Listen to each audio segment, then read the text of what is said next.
Ladies and gentlemen of the Action Army, what is going on? And welcome to another episode of Answers for Athletes. In today's video, we got a question from Instagram that says, if you had 2 weeks to feel explosive, what would you do? I've actually been in this situation before, so I have a great answer for you. This is a great question, but before I give you that answer, make sure that you like this video, subscribe to the channel, and leave your question down below if you want me to answer your question in a video just like this. And there's a link down below in the pinned comment and in the description of this video that is access to my advanced training programs. Do me a favor and give a lottery ticket to that link, which says that they have just won $100,000, and let them celebrate and quit their job. And after they quit their job, tell them that the lottery ticket was fake. But anyways, $20 a month gets you access to any one of my training programs. $40 a month gets you access to every single training program that I've ever created so that you can increase your vertical jump and your athleticism as much as possible. So let's get into it. What would I do if I only had 2 weeks to feel as explosive as possible? So I've actually been in this situation before. One day, when I was being fat, which is the story of my life for like a couple years now, food has been my nemesis. Food has really been my nemesis. So I have, training, I like to train. Training has been, off and on, but staying on a strict diet at a body fat percentage that is going to help me jump as high as possible, that has been my issue. Now, so one of these times when I was being fat, Jake Terra actually hit me up on Instagram and he said, hey, I'm going to be in Pittsburgh. I have a membership to LA Fitness. Would you be down to go to an LA Fitness and do a dunk session and then go grab a bite to eat afterwards? And I said, sure. And I said, that'd be great. I'd love to. So after we confirmed it and we were going to go and do a dunk session together, I said, man, I'm really fat right now, and I'm probably not jumping my highest, and I haven't been taking my training too seriously, so I need to lock in. And I had about 2 to 3 weeks to lock in.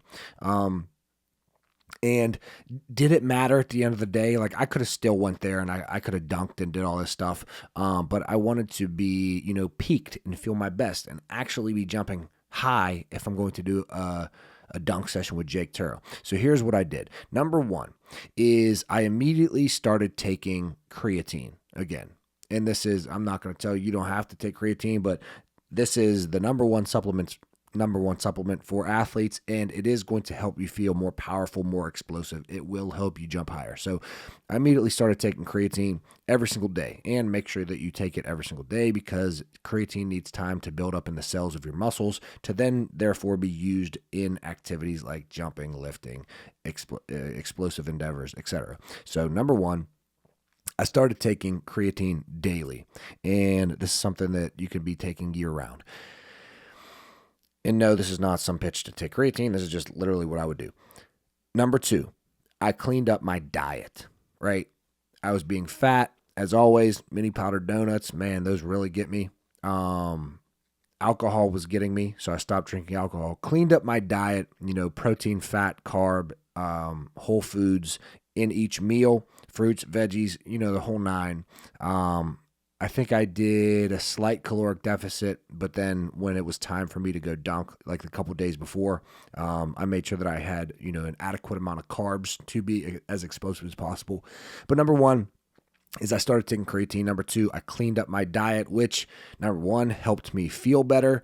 Number two, helped fuel my performance. And number three, decreased my body fat a little bit because we understand that fat doesn't fly, and any excess body fat is just going to be detrimental to your vertical jump.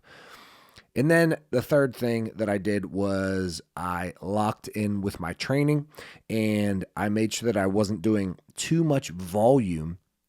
And I had been training up to this point, but what you should do is don't do too much volume. Make sure that you are still doing very high intensity but low volume so that you can improve the qualities that you want to improve, speed, power, strength, etc., without breaking down your central nervous system so much that it doesn't have time to adapt before your next training session, just enough to really improve qualities, but leave you fresh for your next workout. So what I was doing, and what I always do, this is literally what I always do. I have a go-to workout for if I'm ever needing to feel bouncy and I only have, a little bit of time.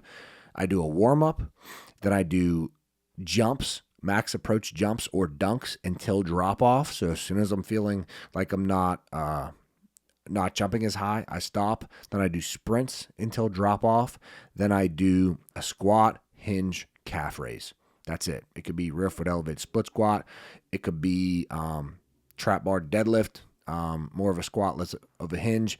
Could be regular squats, could be box squats, but squat, then a hinge. Normally I do barbell RDLs for my hinge. And I would do, one day heavy, one day explosive. That's another important thing. And then I would do a calf raise. I always do those heavy, and I would do like 4 sets of 5 RDLs and 5 sets of 3 squats.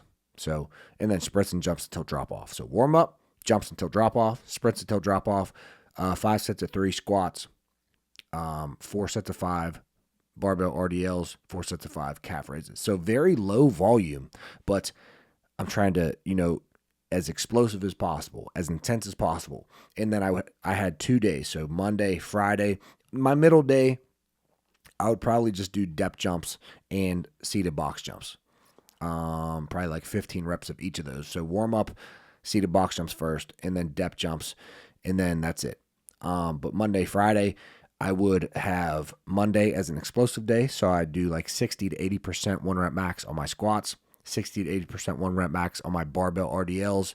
Calf raises are always heavy for me. Explosive calf raise, that just doesn't, I don't know. That's just not my shtick. And then Fridays would be heavy. So I would do 5 sets of 2 or 3 squats as heavy as I could. And I would do 4 sets of 5 barbell RDLs, or even 5 sets of 3 barbell RDLs as heavy as I could. Calf raises as heavy as I could. But these 3 things are what I would really do to just make sure that I am jumping as high as possible. Creatine, going to be very beneficial. Clean up your diet, going to be very, very beneficial. And then your training, you have to make sure that it is very low volume. That's going to be like too high a volume is just going to make it so you don't feel bouncy. And then like the days leading up, like when you're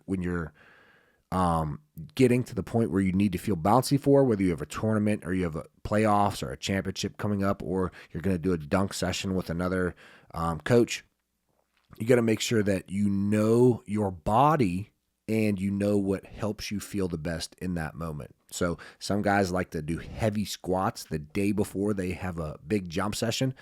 That's not me. I like 2 days before doing jumps until drop off, sprints until drop off, and then power. So 60 to 80% 1 rep max, power squats and RDLs. And then sometimes I don't even do RDLs the 2 days before. Sometimes I don't do calf raises the 2 days before. And then I go and I jump, and I normally see my highest jumps. And I was able to jump higher than normal whenever Jake Tura and I did that jump session, which wasn't as high as Jake Tura, which he's heavier than me, and he was jumping higher than me, which is impressive. But can't say that I was in peak condition anyways to be jumping as high as possible. But that's what I would do if I only had 2 weeks to jump as high as I possibly can. Hope this helps. Like this video, subscribe to the channel, leave your question down below if you want me to answer your question in a video just like this, and terrorize that link down below in the description. Get my advanced training programs. $20 a month gets you access to any one program. $40 a month gets you access to every single program that I offer. Upper body programs, lower body programs, knee programs. Eventually, I'm going to be adding in my skills training, my basketball shooting programs. And if you're in at that point, you're in. So yeah, but I'll see you tomorrow at 9 a.m. Eastern Standard Time. Peace.